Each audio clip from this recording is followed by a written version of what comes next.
We're all in this together. We've come so far in the fight against COVID, it's time to finish this pandemic for good. So get vaccinated. If you know someone who hasn't, talk to them. For our kids, for our communities, for our economy, it's how we get forward together. In Canada, disturbing reports are emerging about the unethical treatment of vaccine-injured individuals, raising serious moral questions regarding the government's approach to the suffering from vaccine-related injuries. One alarming case involved a 40-year-old man who experienced such severe complications after receiving 3 COVID vaccines, he was ultimately euthanized by the state, highlighting a chilling reality for Canadians grappling with the unknown consequences of the rushed-to-market novel mRNA injections. Further compounding the issue is the revelation that the government's vaccine injury support program is not only overwhelmed, but is struggling to determine and or provide adequate compensation for victims, especially children. Despite assurances from Prime Minister Justin Trudeau that the government has your back and we're all in this together. We've come so far in the fight against COVID, it's time to finish this pandemic for good. So get vaccinated. If you know someone who hasn't, talk to them.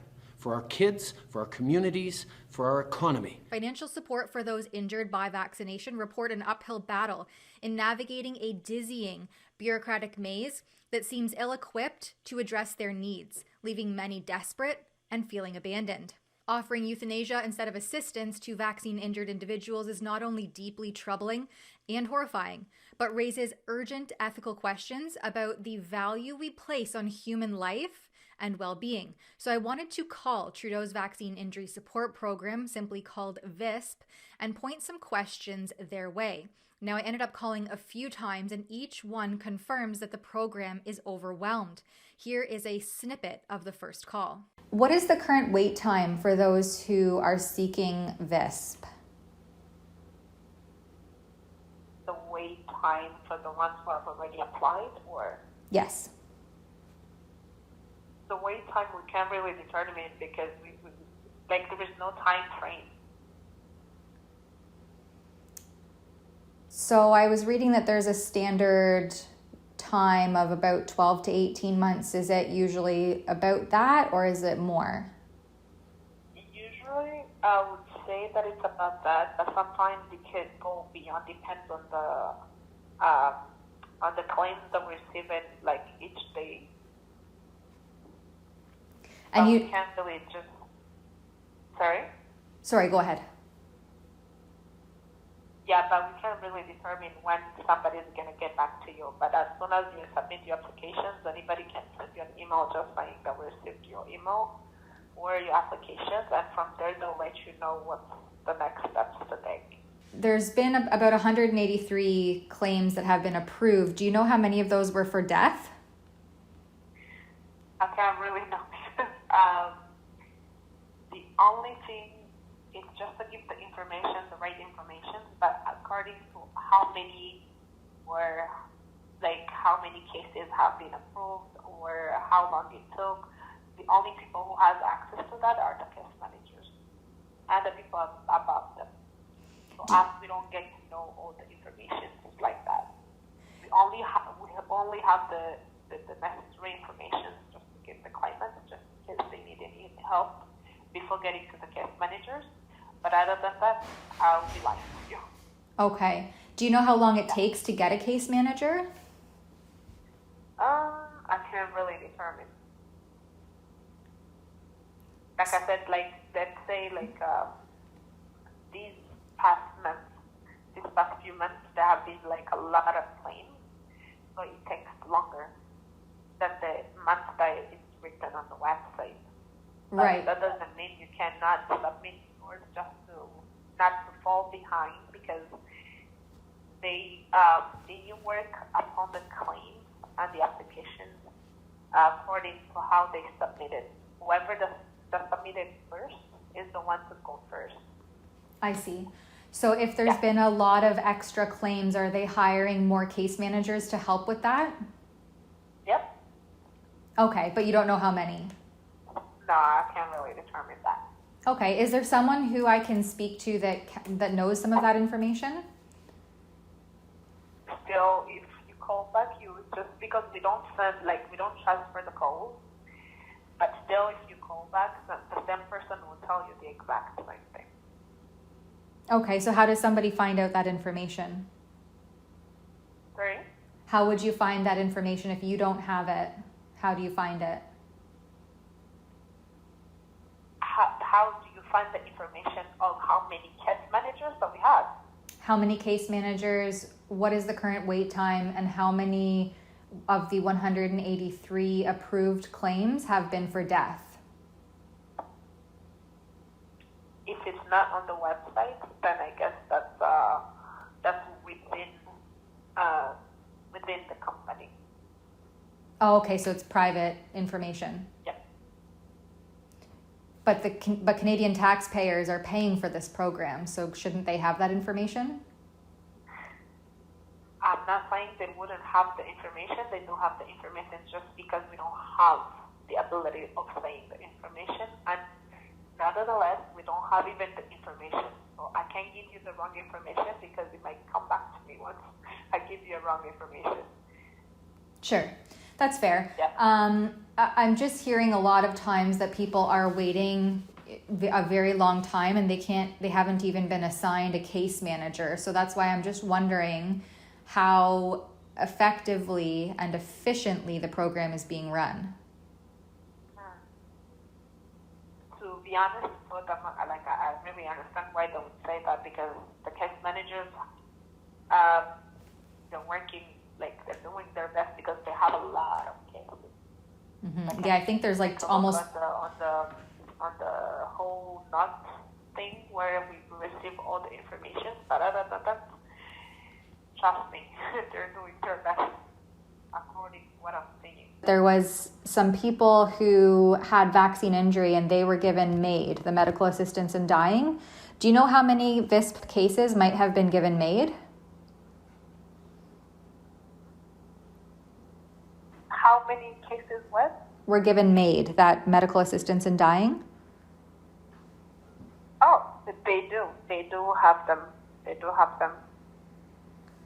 But like I said, if you need more details, I don't have more details, unless if you applied for your claims and filled all your applications and sent them in, the person who is next to me, the person after me, just filling you the information, would be the one to give you all the information needed. But because, for example, all the information you're looking for right now is the information that the case managers will be holding for their claimants, okay?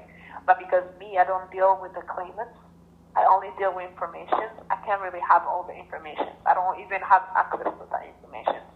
Right, but there are VISP people who have gotten MAID, the medical assistance in dying. Yep. But you don't know how many. No, I can't really know how many. And you don't know who would know that. Nope. The nonchalant confirmation that those suffering with vaccine injury are being funneled into state-sanctioned euthanasia under the MAID program alarmed me, so I called back to confirm a few more details. If you don't have case manager yet, it's taking time for now, because due to the high volume claims, it's taking longer than expected. And the first step is you're gonna check the case manager in the department. They're gonna check if it's qualified or not qualified. That's the first step. If it's qualified, then it's gonna be wait to be assigned to the case manager. That step's taking between 1 to 3 months to the first step. Then after that, it's gonna wait to be assigned to the case manager. When it's already assigned a case manager, case manager is gonna be in touch with you through the email, letting you know that your case number, your case manager's name. Since that, start the process. And any information, medical information, your case manager is gonna send it to you to provide permission to have access to your medical information. And then all that information, after they collect, they're gonna send it to the medical team, who is gonna be check all the information if you qualify or not. All that process taking longer. Oh, okay. So they can tell me if I am eligible for MAID.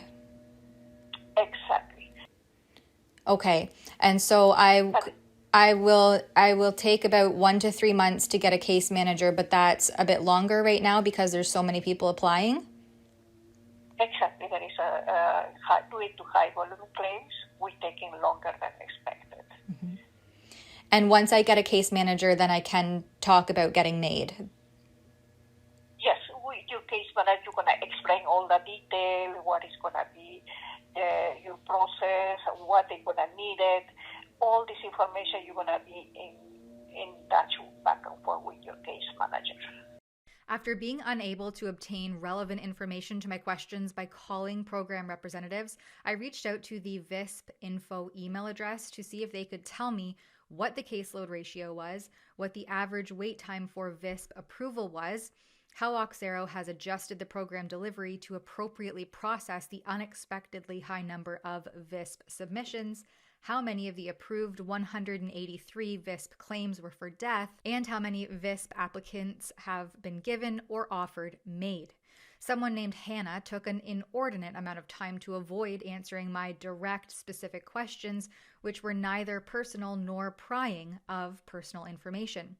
She said to protect the privacy of our claimants, we cannot disclose any details of their personal health information or the breakdown of the approved claims. Protection of the personal information of our claimants is extremely important, and all information we collect must be handled with care. Ushering those suffering with the aftermath of the government's safe and effective Big Pharma marketing slogan into MAID was detailed to me in April of 2023 by a vaccine-injured woman navigating the heavily bureaucratic system in an attempt to have her injury formally documented and recognized. Meredith Klitsky shared not only her story, but that of a midwife who's no longer here to tell hers. Listen to this shocking testimony. There's one woman in particular, and she was in our support group. She didn't get to participate a lot because her injuries were so severe. She was bound to a wheelchair. She pretty well lost the ability to speak. She was either in too much pain to sit through our whole session, or her home care came to look after her. She couldn't continue. She was hospitalized again, I believe it was a third time, in November of 22. They tried different treatments on her, nothing was helping. She finally couldn't do it anymore. She put in for MAIDS, which is the Medical Assistance in Dying program, and I believe it was within 3 weeks she was gone. And the really disgusting irony to that story is the fact that she was a midwife. You know, she brought lives into this world, and because of something that she was forced to do that she didn't need, she had no choice but to decide to take her own life. And those are the people that I am choosing to speak for. I mean, I have greater abilities. I mean, she's not here to tell her story. I have people in my groups now that can't get out of bed. I am limited, but their stories need to be told, and that is something that I need to do. I'm not only speaking for myself, I'm trying to speak for those as people as well. This unsettling reality reveals that the government's cheapest solution for health-afflicted individuals seems to be assisted suicide, and yet the number of vaccine-injured individuals offered MAID will likely remain inadequately documented and hidden from public scrutiny. For Rebel News, I'm Tamara Ugolini. We've called on Federal Minister of Health Mark Holland to revoke market authorization for these novel injections at nomoreshots.ca. At that website, you can sign our petition, and you can also send Minister Holland a form email telling him the same. All of that at nomoreshots.ca.